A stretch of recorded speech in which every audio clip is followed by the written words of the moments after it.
New Orleans Saints, Cleveland Browns recap and review. Ladies and gentlemen, a couple of minutes ago, I was sitting in the Superdome, and now I am sitting here with you, celebrating another Saints win. Some call it a streak, 2 in a row. Okay, what a game. The Taysom Hill game. Arguably, I don't think it's crazy to say. I mean, I don't think it's hyperbole or hyperbole, some of my friends say, to say that that was the single greatest football game ever played by a player. I mean, no one has ever done what we just saw happen on the field. Let's go ahead and take a look at it. Taysom Hill in the game, completed the pass, caught a pass, ran for a touchdown, returned to kickoff, threw an interception, fumbled. We've got 50 receiving yards, 138 rushing yards, 7 carries, 8 receptions, 42 kick return yards, 3 touchdowns. Crazy stuff. I mean, he really is one of one. I know it's cliche, but he really is that. And he is the guy where, when a team has something unique, whether it's the tush push in Philadelphia, whether it's Lamar Jackson in Baltimore, whether it's, whatever it may be, when you have something unique, and it doesn't get much more unique than Taysom Hill, you have to utilize that, which is why I've been screaming on 4th and 1, 3rd and 1, 4th and 2, 3rd and 2, 4th and inches, 3rd and inches. It shouldn't even be a question. It should just be give Taysom the ball. Let him go. If he gets it 80% of the time, which I think is about right, if you're going to convert those 80% of the time, why would you ever not? He is what makes our team go. Yes, watching him throw the interception, not awesome. Should he be the one taking deep shots to MVS? Probably not. Okay.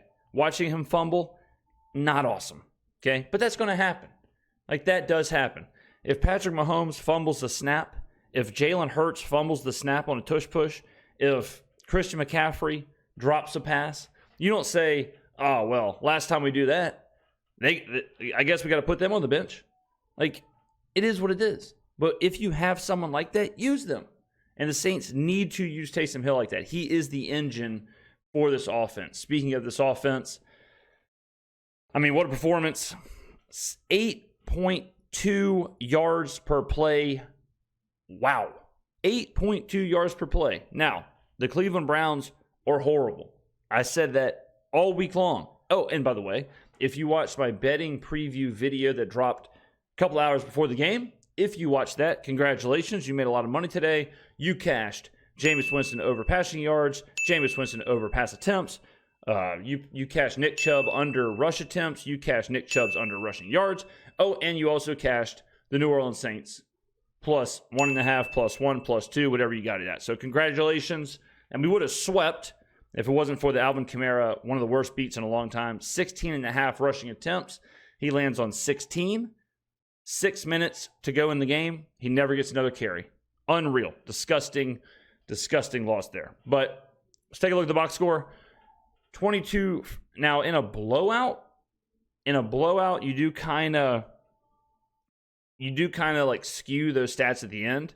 So some of the passing, some of the first downs you would skew because Cleveland's just, moving the ball quick. Saints are kind of in a prevent, but it's not too skewed, so it's kind of a true box score.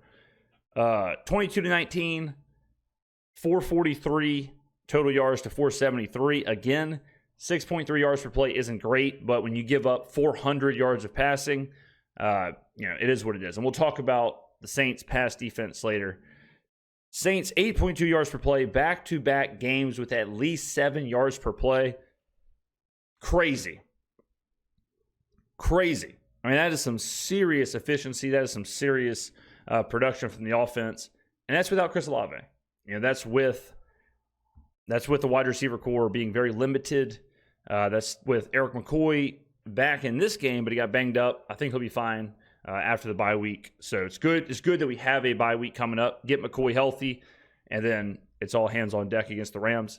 If we keep on going down, rushing or passing 377 to 259. Rushing 214. Whoo, baby. Now, granted, if you have Taysom Hill having 138 yards, it's going to be like that. But 214 to 66 really limited Nick Chubb. Really limited him. Or not just Nick Chubb, but just the entire Cleveland Browns offense. Really didn't limit Nick Chubb. He had a couple big runs, but They just the game script was just away from them being able to run the ball.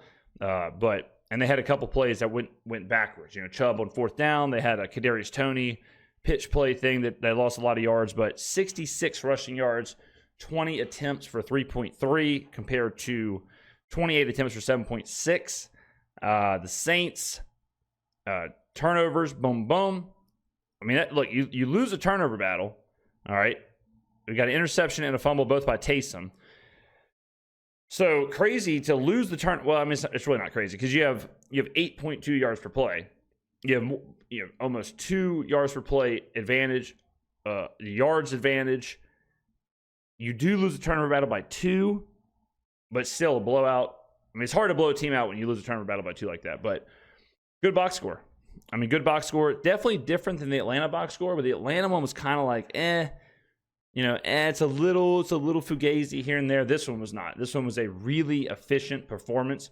If you can say anything about the box score being a little fugazi, is that it's a little fugazi on the Cleveland side.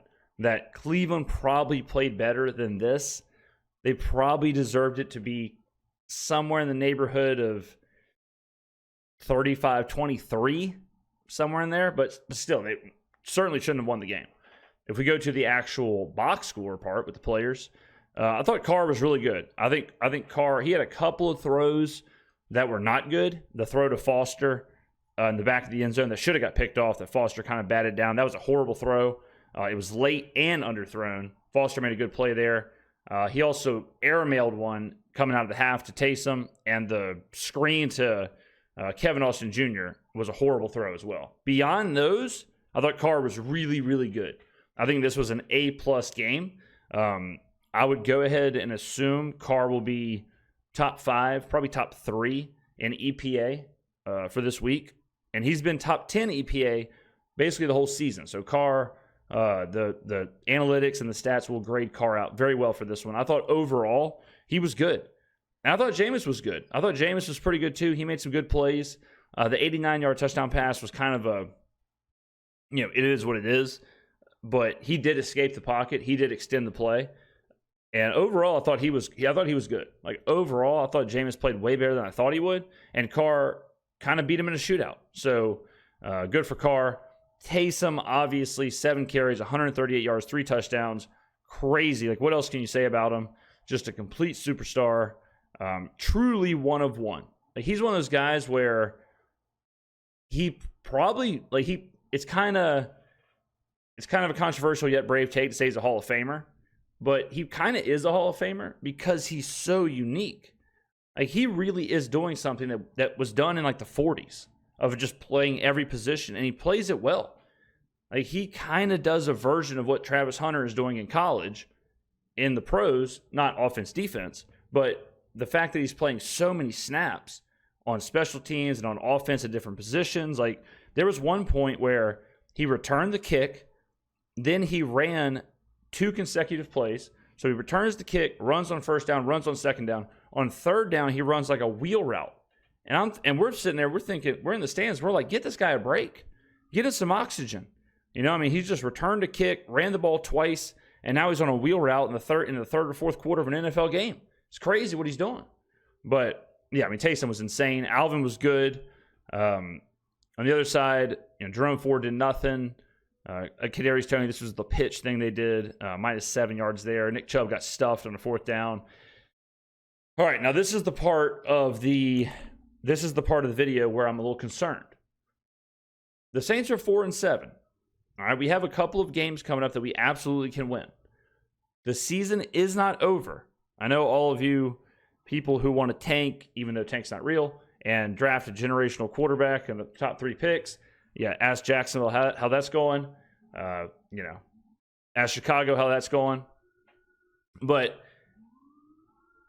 the problem is going to be if we can stop teams from throwing on us. We play the Rams in 2 weeks. I'm here to tell you that Jerry Jeudy, David Njoku, Elijah Moore could have done whatever they wanted all day long. And they did. Every single time it was 4th and 1, 4th and 2, 4th and 3, 4th and 4, whatever.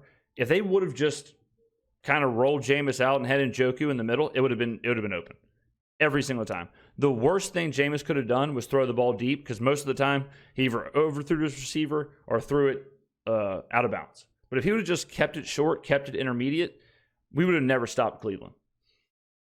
With Cooper Kupp and Puka Nacua coming to town and Matthew Stafford, that is bad news Bears. That is bad news Bears right there. I'll tell you this right now. Go ahead and put on your calendar. Let's see. November 27th. I would go ahead and put on your calendar to look out for... Oh, no. Yeah. 27th. Look out for props and take Cooper Kupp's receptions, Cooper Kupp's yards, Puka Nacua's yards, Puka Nacua's receptions, Matthew Stafford's pass attempts, Matthew Stafford yards. Go ahead and take all that. The Saints just don't... It's just not good enough. I mean, Dennis Allen controversially said that Alontae Taylor is not an outside cornerback. He's a slot corner. Might have been right. Alontae Taylor is really good. Love him out there. But, man, he's not afraid to get beat. And he plays hard, very physical, tough. I like him as a player. I'm glad he is on the Saints. But him on the outside, scary hours. Let's see. Dustin Hopkins, horrific. Missed 3 field goals. One of them he missed, got called back to a penalty. He was really, really bad, obviously. Matthew Hayball, I'll tell you this right now. Matthew Hayball is the man. Hayball was hard carrying today. 3 punts, 3 in the 20. Easy peasy. He was really, really good.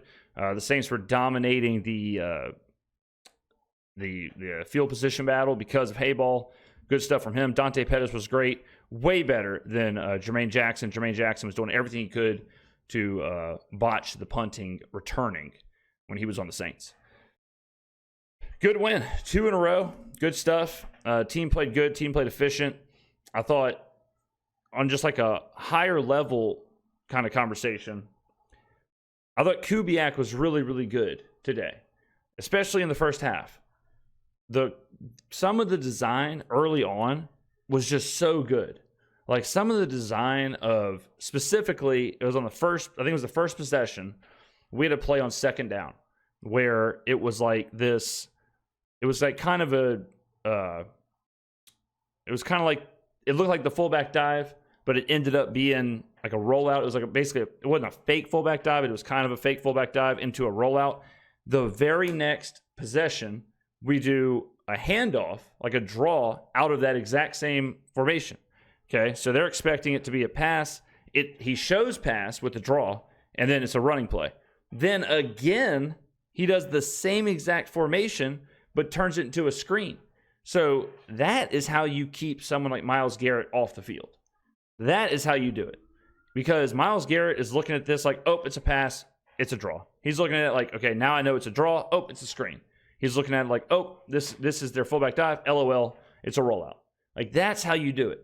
That's how you isolate players and protect your quarterback. How many people did you hear this week say, well, Saints offensive line is bad, therefore Myles Garrett's going to have a big game? That's not how it works anymore. That is not how the NFL is. Coordinators can isolate and eliminate players. Kubiak isolated and eliminated Micah Parsons, and he showed that he can isolate and eliminate Myles Garrett. So I thought the play calling was really good. At times it was a little bit like, Clint, come on. Like, I mean, even like the touchdown, right? 2nd and 1, we have the game in hand. If it's me, I'm just running Kamara, running Taysom. It's 2nd and 1, on the 1, run Kamara, run Taysom until we get in the end zone. He does like a play action, finds Juwan, I think it was. Yeah, Juwan in the end zone. Fine, it worked out, but sometimes he gets a little pass happy. Sometimes he gets a little bit much for me, where he'll get like, he'll go empty set when I probably would just kind of keep it in. I would probably have more screens to Kamara involved, and so there's a little bit there, but not much that I would give him negative marks on. I thought Clint was fantastic. I thought the team just played good. The defense, again, like, The defense is the problem part. It's been the problem part all year. It's good to see the run defense be a little bit better, but yeah, we got to figure out the pass defense, got to figure out what's going on there. Special teams, again, was good. Pettis should have had a touchdown, got it called back, but special teams continues to be good under Rizzi. I'll tell you this, ladies and gentlemen, it ain't over. It ain't over. If Atlanta loses to Denver, and if we can beat the Rams out of the bye, tough spot for the Rams too, I'll tell you that. Let's take a look at what the Rams have to do. All right, let's think about it. The Rams played Miami in Los Angeles prime time. Then they fly across the country, play New England on their early slate. Then they fly back across the country to play the Eagles on prime time. Then they got to fly across the country and play New Orleans, who is off of a bye week. So horrible spot for the Rams. How much will that matter? I don't know, but it is a good spot for the Saints. So if the Saints can win that game, and if Denver can beat Atlanta, we're right there. We are right there to, you finish strong, all of a sudden some stuff can happen this season. We can be in the mix, and Rizzi's job might be safe. Carr's job might be safe. Because if Rizzi is brought back, it means the Saints probably had a pretty good finish to the season. And if the Saints have a pretty good finish to the season with Rizzi coming back, that is the fastest way to Carr coming back as well. So, however you feel about that, but that is, Valdes-Scantling, I love it. I love what I'm seeing from him. I like what he adds to the team. I like what he adds to the offense. He is the burner guy right now. He is the guy who can make things happen. If we had Olave, that's the big thing, is that we don't have that go-to receiver, that go-to guy that isn't just a burner. We need Olave back bad. If we had Olave and MVS, I feel real good about this offense. But overall, good stuff from the Saints. My voice is gone. I can feel it already. Great win. I feel bad for all the people who were back in Cleveland all week. I didn't see it, didn't understand it. Who the hell are the Cleveland Browns to be laying points on the road? I mean, this kicked Browns -2. That means if it is in Cleveland, this would have been Browns -6, Browns -5, Browns -5.5. That is insane. In what universe? So I'm glad the right team won there. So good win. I'm gonna go watch Buffalo and Kansas City. Let's go ahead and see what's going on with this. Buffalo 6-0. James Cook tutty. I guess they missed the extra point. Let's see what happened here. Touchdown, and missed the extra point. Can't be doing that against Kansas City. I need Josh Allen to have 8 carries. He's got 1. Need him to have 8. All right, ladies and gentlemen, good stuff. Who dat? We'll be covering much more of the game this week. The Taysom Hill Show. Good stuff. Love it. Let me know in the comments below what you think. And I will see you in the next video. Who dat?